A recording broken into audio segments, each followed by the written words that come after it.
All right, today we're going to decode this really provocative theory that argues we're standing right on the edge of a massive societal shift. It's all about moving from what it calls a collective fog into a brand new era of individual fire. Let's dive in and break it all down. And wow, this quote really sets the tone, doesn't it?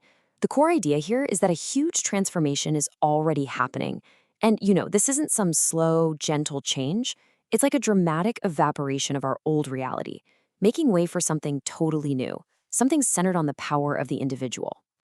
Okay, so before we can really get into where we're going, we've got to understand the world this whole framework says we're leaving behind.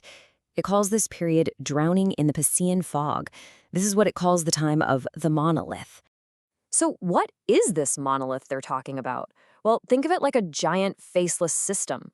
According to the theory, it's built on a mountain of centralized debt and a bureaucratic mess so complicated it creates this thick fog, a state where, no one's really accountable and new ideas just can't get any air to breathe.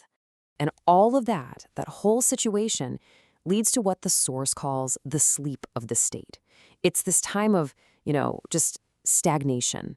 Innovation gets stuck in the mud, and people start depending more and more on a government that's already lost in its own fog. The whole system just gets slow, it doesn't respond. It's pretty much asleep at the wheel.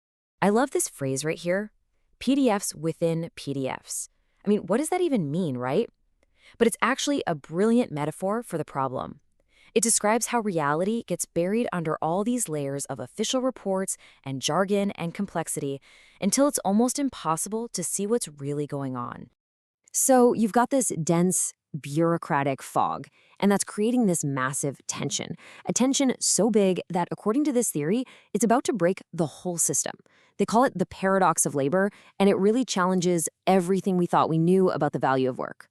And this is where things get really interesting, because here's the paradox. For years, we've heard that robots and AI are coming for the hands-on jobs, right? Well, this framework says, nope, you've got it completely backwards. It argues that AI, or silicon, is actually perfect for getting rid of that bureaucratic, data-crunching middle management. Meanwhile, the truly irreplaceable, compassionate, dirty work, well, that can only be done by a carbon-based human being. And this right here is the absolute key takeaway. Our whole idea of what's economically valuable, it's getting flipped completely on its head. The kind of purely analytical, math-based intelligence that bureaucracy just loves is actually being devalued by technology. The skill that's becoming invaluable, the one thing you just can't automate, is emotional-based compassion. Okay, so we've got a system that's about to snap, right? And a massive shift in what we even value. But what's the one thing that pushes it all over the edge? What's the catalyst? Well, according to this framework, it's a very specific celestial event, the Great Ingress of 2026. All right, let's really walk through this timeline because honestly, this is the engine driving this whole idea. The argument is that right now, pre-2026, we're stuck in that deep fog. But then, in April 2026, a brand new beginning gets sparked by these planetary shifts. And that creates what the source calls a lightning bolt of change that's just going to shatter the old way of doing things.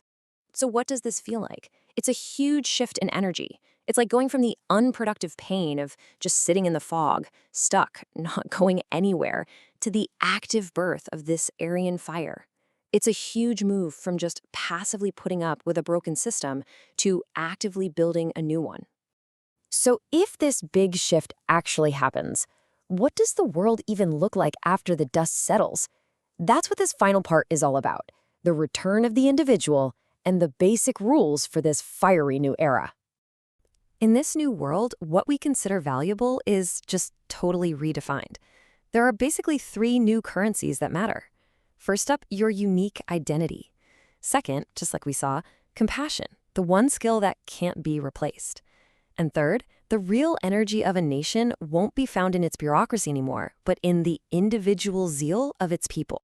And all of this brings us right to the big finish, the final takeaway of this whole framework. The era of the monolith, of being lost in that collective fog, is over. The old system is just being bypassed by technology, and the future, the now, belongs to the individual who is decisive, compassionate, and full of energy. So in the end, it all comes down to this one really provocative question. A question this framework isn't just asking in general, it's asking you. If we really are moving from a world of bureaucratic fog to one of individual fire, then what will you create?